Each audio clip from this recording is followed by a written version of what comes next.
National Weather Service in Sioux Falls has issued a severe thunderstorm warning for southwestern McCook County in southeastern South Dakota, southeastern Henson County in southeastern South Dakota, until 7 p.m.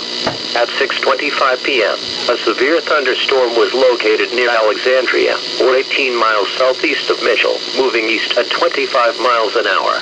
Hazard, 60 miles an hour wind gusts and $half size hail.